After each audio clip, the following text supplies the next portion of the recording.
नमस्कार मित्रमंडळी आणि माझ्या ड्रायव्हर भावांना माझा मनापासून नमस्कार. व्हिडिओ बनवण्याचा मुद्दा असा आहे भावांनो, की सध्याच्या घडीला ड्रायव्हरला जो मानपान आहे तो मिळतच नाही. आणि राहिला विषय, जे विदाऊट लग्नाचे आहेत त्यांचं लग्नच होत नाही. ज्यांचे झाले त्यांचे झाले. आणि ड्रायव्हर हा समाजच म्हणावा लागेल. ड्रायव्हर त्याची ओळख निर्माण होते. आणि विषय खूप गंभीर आहे. लय गंभीर आहे. फार वाईट वेळ आलेली ड्रायव्हर मित्र. एक दिवस असा येईल ना, की ड्रायव्हर साठी प्रत्येक कंपनी व सिंगल मोटर मालिक ते रडतील.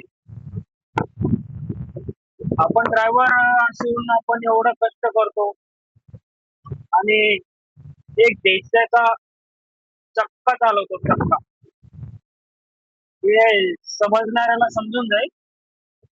कारण की मी काही व्हिडिओ वगैरे बनवत नाही आणि व्हायरल होत नाही माझे व्हिडिओ. ड्रायव्हरच्या नावाखाली मुली फेमस झाल्या, ड्रायव्हर लवर म्हणून त्या झाल्या आणि ड्रायव्हर मेले कष्ट करू करू. तर काही व्हायरल होत आहेत, काही होत नाही. व्हायरल होण्याचं मुद्दा राहू दे बाजूला. तर माझं म्हणणं असं आहे जनतेला, की ड्रायव्हरला एक दर्जा द्या. ड्रायव्हर हा संपत चाललेला प्राणी आहे. आज कोणीही ड्रायव्हिंग शिकायच्या मागे लागलेला नाही. बळजबरी ड्रायव्हर झाला तो झाला. नवीन ड्रायव्हर जन्माला येणार नाही. एक काळ असा होता, माझं स्वतःच सांगतो, स्वतःच मी ड्रायव्हरच्या माग लागून गेलो होतो. माग लागून म्हणजे पोरीसारखं ना हो. तुम्हाला गाडी शिकायची, मला शिकव, मला पगार नको देऊ, काय नको देऊ. तो नेत नव्हता. फुकट मध्ये सुद्धा नेत नव्हता मला. पण काही कारणास्तव माझ्या नातेवाईकाकडून मी गाडी शिकून गेलो आणि मी हा ड्रायव्हर झालो. पण फेल ड्रायव्हर आहे मी, फेल. कारण की मी नुसतं कष्ट करून मरतोय.